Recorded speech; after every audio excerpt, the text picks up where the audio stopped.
Governments are responsible for some of the greatest atrocities in history. The 20th century was particularly brutal in this respect, with tens of millions of people dying at the hands of their own government. It is said that those who do not learn from history are doomed to repeat it. Thus, in this video, relying on Leopold Kohr's fascinating book, The Breakdown of Nations, we will examine the factors that contribute to the rise of tyrannical government, and with this knowledge discuss how the threat of tyranny can best be mitigated.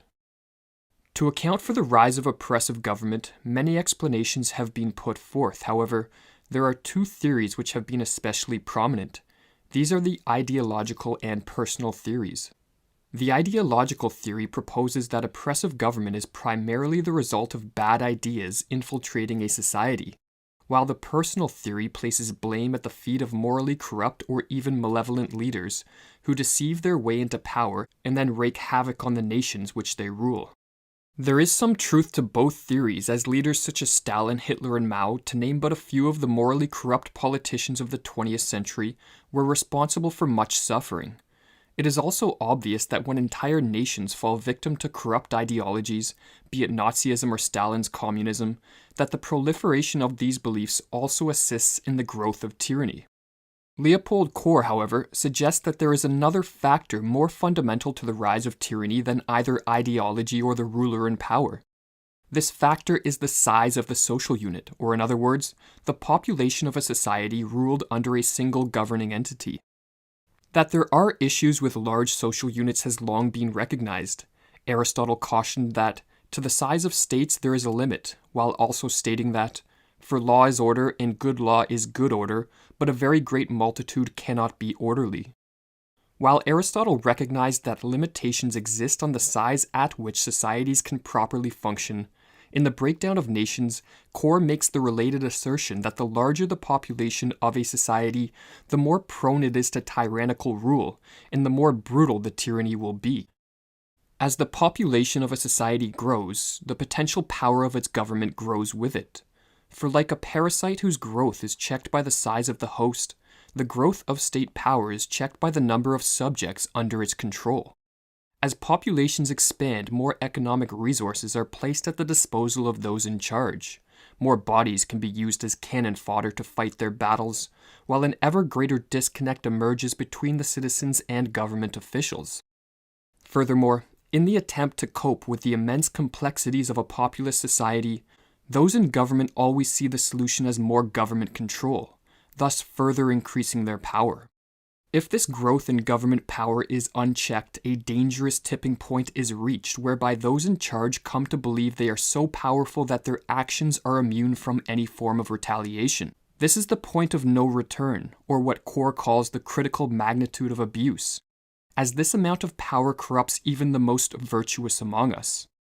Power tends to corrupt and absolute power corrupts absolutely, Lord Acton famously observed, while Alexander Solzhenitsyn echoed this sentiment, writing, "Unlimited power in the hands of limited people always leads to cruelty."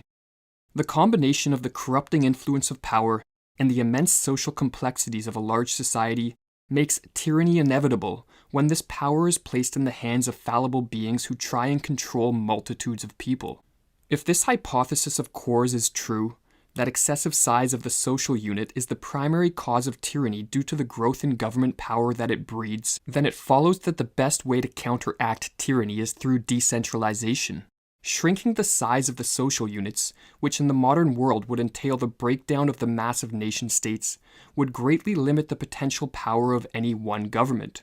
But in addition to the limitations on power that arise from smaller populations, decentralization also checks the growth of power by creating competition between social units. If a community becomes too oppressive, residents can easily vote with their feet and relocate to one of a multitude of other communities. As people flee oppression, the people doing the oppressing will soon lose their power and thus their ability to commit social predation. This happens to a degree in the modern world of nation-states, but clearly the competition will be far more impactful with a proliferation in the number of sovereign communities. Decentralization also minimizes the impact that morally corrupt or even psychopathic individuals can have on the world. In Robert Hare's classic book on psychopathy, Without Conscience, he lists the most prominent traits of psychopaths. Psychopaths, he explains, are egocentric individuals who lack feelings of remorse and guilt, lack the ability to empathize, and are skilled at deception and manipulation. In other words, psychopaths possess traits very useful to those who desire power. The best way to deal with the threat that these people pose is to limit the power they can obtain, and thus the damage they can do. And again, this is best achieved through decentralization. As Core explains, there is nothing in the constitution of men or states that can prevent the rise of dictators. Power maniacs exist everywhere. The only difference lies in the degree of tyrannical government, which, in turn, depends once more on the size and power of the countries falling victim to it. While decentralization can help check the rise of tyranny, it offers additional benefits, such as the minimization of group conflicts. Not all people desire to live in communities organized under the same social institutions. Some people favor free markets, while others believe that socialism is a far more just way to organize a society. Some want to live in communities primarily with people of their own ethnicity, while others favor living with a diverse multitude of ethnicities. In a world of massive nation-states, these conflicting groups must battle for state power in order to have their views imposed on all. But decentralization offers a far more peaceful option, as Core explains. Why should not as many individuals have as many different institutions as they like, instead of having all to use a single costume which half of them might consider not to their taste? If freedom of choice is considered an advantage economically, why not also politically? For with a great multitude of systems prevailing in an area inhabited by hundreds of millions of people, it becomes mathematically inevitable that far more individuals are able to obtain what their hearts desire than if the same region were to permit only a single system. Even as in a restaurant, many more people can obtain satisfaction if the menu includes a great variety of dishes, rather than a single one which can be made palatable to all only through the propaganda of the cook. In allowing for a multitude of social systems to emerge and people to experiment with a variety of institutional arrangements, the objective judge of reality is awakened. Those societies which flourish will be mimicked, while those that fail act as warnings for what to avoid. This method of social experimentation is far more stable than the large-scale social experimentation seen today. A radically decentralized world localizes the impact of institutional failure, while centralization universalizes it. When a social experiment fails in a radically decentralized world, the impact is primarily felt by a relatively small number of people who, in most cases, based on their decision to live in that community, desired such conditions. In contrast, when a social experiment fails in today's world of massive nation-states, the impact is felt by many millions of people who had no real say in the matter. While decentralization offers great benefits, many still fear it, as they believe it will lead to a proliferation of isolated communities. This is a misguided view, and the relative lack of hermit kingdoms throughout history supports this assertion. Humans are social beings, and great benefits emerge from trade and social cooperation. Thus, in a more decentralized world, most communities will operate in an open and cooperative manner, with isolationist communities being the exception.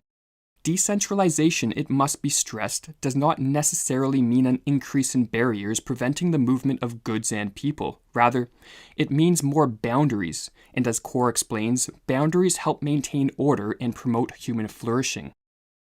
All our instincts drive us constantly to create boundaries, not to tear them down. We draw them around our gardens in the form of fences, and within our houses in the form of walls separating our rooms. Boundaries are shelters, and for that reason they must be close to us and narrow. To tear them from human societies would be like tearing away the shell from the body of a tortoise, or the shore from the ocean. But boundaries are not barriers. What we want to keep from the harbor is the storm, not the sea. It is the barriers, then, which are detrimental to human development, not the protecting boundaries whose function is to keep things within healthy limits. Now, more than ever, the world needs more boundaries, not fewer. Instead of forcing conflicting groups to fight for state power, in the hopes that with such power they can impose their views on all, why not let those who disagree live in peace in their own communities? In so doing, power will be dispersed among far more people, and the risk of tyranny greatly diminished. If, on the other hand, we continue moving in the direction of more centralization, if we increasingly tear down boundaries, we will not be creating a freer world. Rather, we will only be permitting the concentration of power in the hands of ever fewer people. And as Core wisely noted, to the extent that government is strong, the individual is weak, with the result that even if his title is citizen, his position is that of subject.